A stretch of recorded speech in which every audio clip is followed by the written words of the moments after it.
Datuk Zahid ada buat kenyataan. Dia kata MIC ni siang cakap lain, malam cakap lain. Jadi Abah ada komen.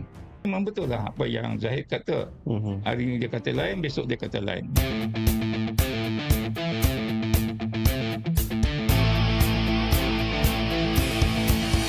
Assalamualaikum warahmatullahi wabarakatuh. Selamat datang ke Omar Podcast. Jangan berlapik. Omar okey? Okey. Alhamdulillah. Sihat, Alhamdulillah. Omar, tahniahlah JDT menang Piala FA malam tadi. Dan Abah tahu Omar sebagai peminat Tegar JDT pergi ke Stadium Bukit Jalil. So, apa komen Omar keseluruhan? Omar nak ucapkan tahniah kepada tim JDT kerana juara untuk final FA Cup lawan yang Sabah, dan bagi Omar result itu agak luar biasa bah. Luar biasa. 5-0. Jadi Omar rasa ini adalah menunjukkan satu result yang baik dan menunjukkan satu performance tim yang juga baik.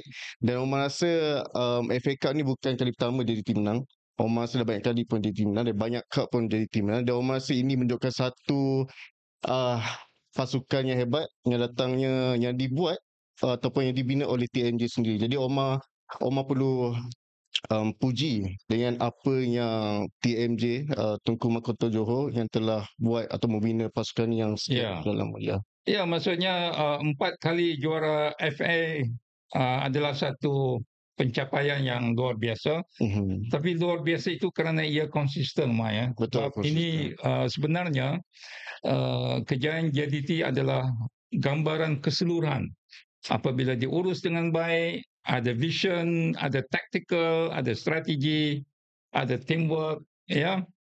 Dan semua itu sebenarnya terdapat di dalam pasukan JDT. Betul. Okey, Omar.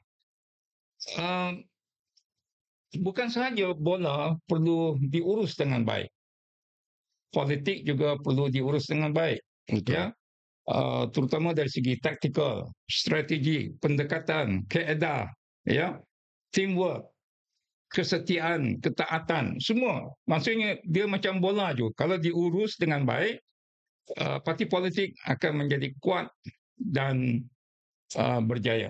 So, Abah nak tanya Omar sebagai orang muda, ya. Pada pandangan Omar sebagai orang muda, perlukah dan wajarkah, ya, BN dan PH terus berada, perlukah BN terus berada dalam kerajaan madani?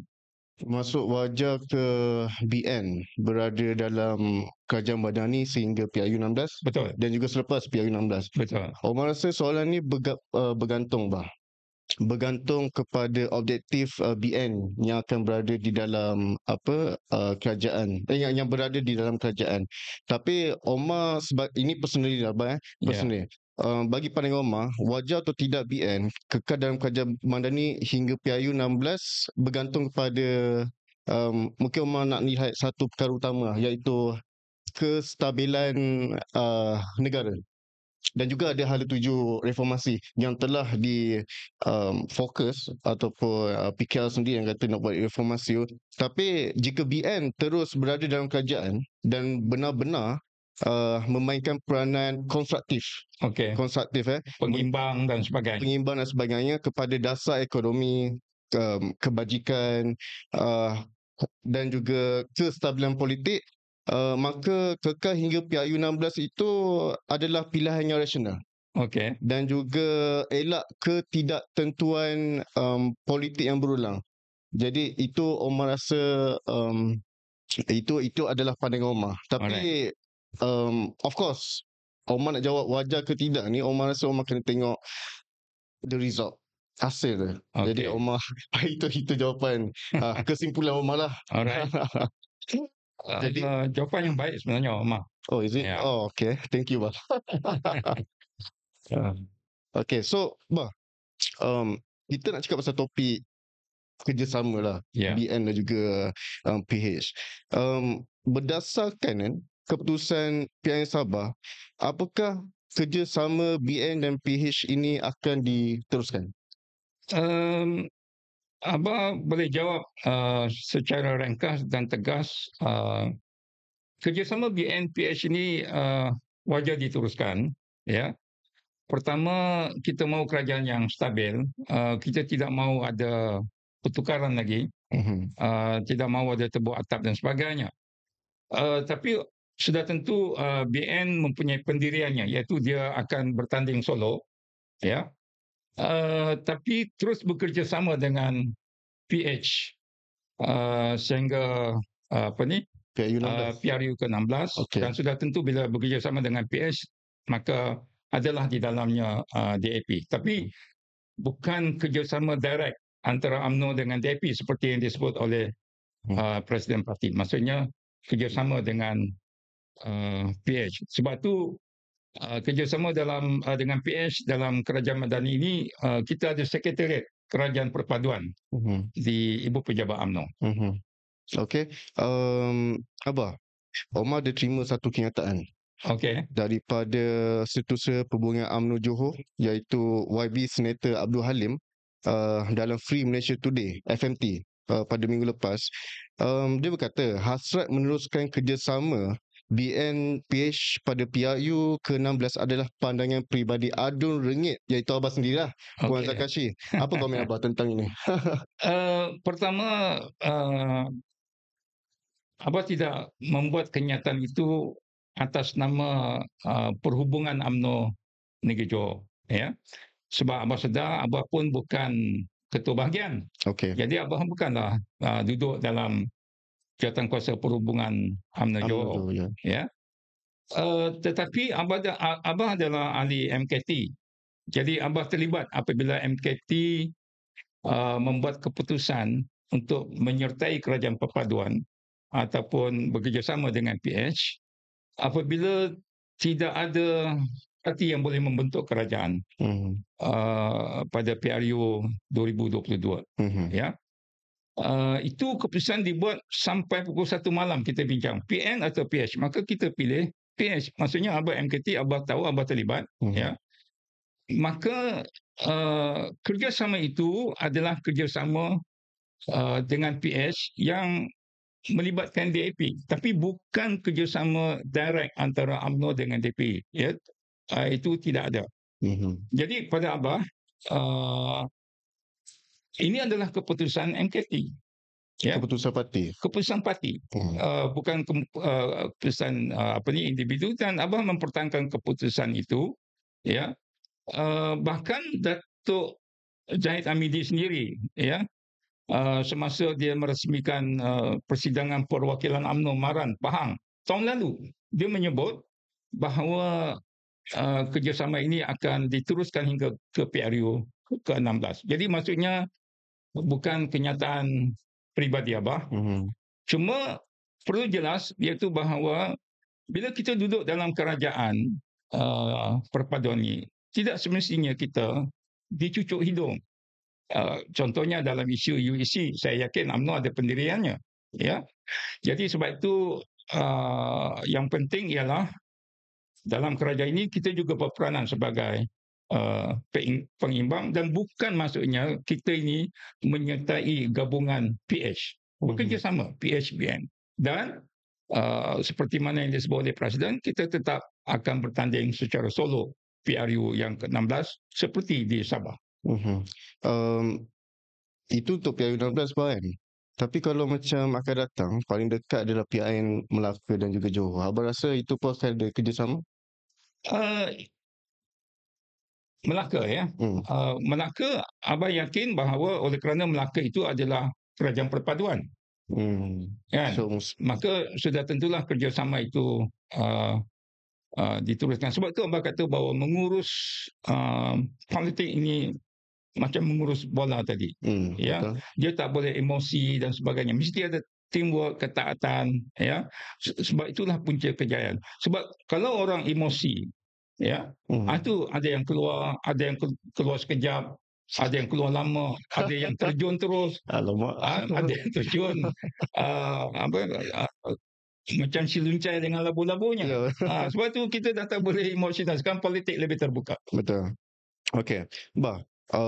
Baru-baru ni banyak sangat kenyataan ataupun news yang macam MIC gaduh dengan UMNO dan sebagainya. Okey, Mungkin Umar ada satu soalan untuk yang berkaitan ni ataupun dua.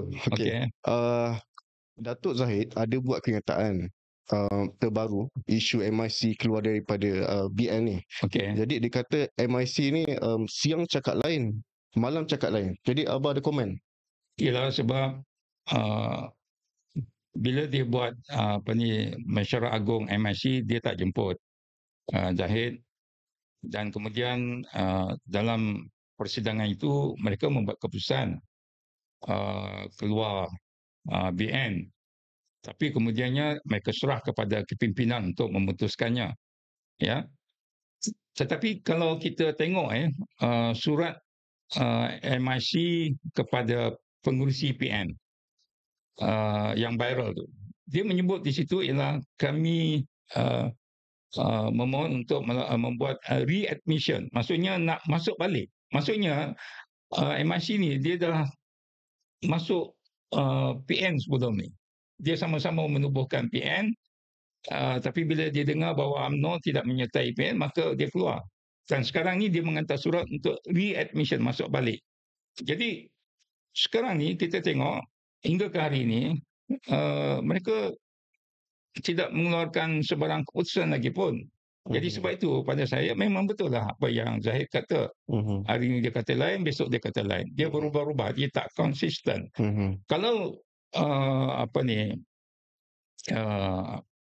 UMNO, BN, kita yang penting ialah matlamat perjuangan UMNO. Kita mendukung. Sebab itu bila kita duduk dalam kerajaan madani ini, cuma hanya kerjasama dalam kerajaan, bukan kita menyertai PH ataupun kita ada hubungan direct dengan DAP dan sebagainya. Tapi baru-baru ni pun, rasa semalam ke kemarin, saya tak ingat, tapi Ketua Pemuda MIC ada keluarkan kenyataan, iaitu K. Avinan, dia balas balik. Dia kata Zahid yang siang cakap lain, malam cakap lain. Jadi apa komen abah pasal Ketua Pemuda? Okey, mungkin dia merujuk kepada pendirian UMNO, ya. Di mana kita buat pesan untuk bertanding solo, ya, dan kita tidak mahu bekerjasama dengan JRS, tapi kita bekerjasama dengan PH, ya. Tetapi UMNO adalah sebuah parti yang bertanggungjawab. Dia sama juga macam cerita apabila kita berlawan solo dalam PRU yang ke-15, ya. Kita solo sebenarnya. Kita berlawan dengan DAP, kita berlawan dengan PKR. Tapi apabila kerajaan tidak boleh diwujudkan, dibentuk, ya, kita mendapat titah daripada yang di Pertuan Agong yang menyiasatkan kita untuk menyertai kerajaan persekutuan. UMNO adalah parti yang setia kepada raja. Sebab itu kita setuju dan kita terima, ya, untuk menyertai kerajaan perpaduan, dan akibatnya secara automatik slogan no UMNO, no DAP, no bersatu itu gugur, tak lagi relevan. Dan itu keputusan NKT, bukan keputusan Zahid seorang. Dan calon-calon sendiri sign satu SD untuk menjadi calon, iaitu mereka memberikan konsen kepada ketua parti untuk menentukan kerajaan mana yang akan kita sertai.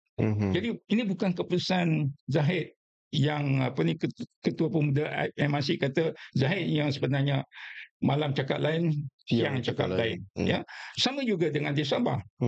So memang kita bertanding solo, tapi apabila kerajaan tidak boleh dibentuk, maka UMNO di BN diajak untuk menyertai kerajaan Sabah di bawah Haji. Kita bersetuju sebab kita mengutamakan rakyat. Kita mengutamakan rakyat. Kita ni berlawan tapi bukan bermusuh. Jadi kita konsisten seperti mana yang kita buat menyertai kerajaan perpaduan 2022, maka di Sabah pun kita buat perkara yang sama. Sebab itulah ini bukan keputusan Zahid, seperti mana dalam mesyuarat MKT kita dimaklumkan bahawa Pengurusi Perhubungan UMNO Sabah Allahyarham Bong Mokhtar pun setuju, walaupun dia keras mengkritik kerajaan HJJ, tapi bila memikirkan rakyat, ya, sebelum dia mengembuskan nafasnya yang terakhir, dia bersetuju. Sebab itu Jeffrey menjadi menteri, dan hari ini kita lihat Anil Singh, ya, Adun Kausan Kunak yang baru menang, dilantik sebagai pembantu menteri. Pembantu menteri, belia, usahawan, ya, dan sukan. Okay. I think that's all from my Ya, from my side. mudah-mudahan JDT Kekal. terus menjadi jenama yang hebat. Ya, maju Johor. Kerana itu menggambarkan pengurusan yang hebat. Dan tahniah, ya, saya ucapkan juga kepada Duli yang amat mulia, Pemangku Sultan Johor Tunku Mahkota Ismail, di atas kejayaannya, seperti mana ucapan terima kasih daripada Zisco Munzo, Jurulatih Johor, bahawa dia kata mereka cukup selesa dan senang bekerja dengan Pemangku Sultan Johor. Dan itu sebenarnya, Omar, kunci kejayaan, teamwork. Betul. Yeah. Alright. So, yeah, that's all. Thank you.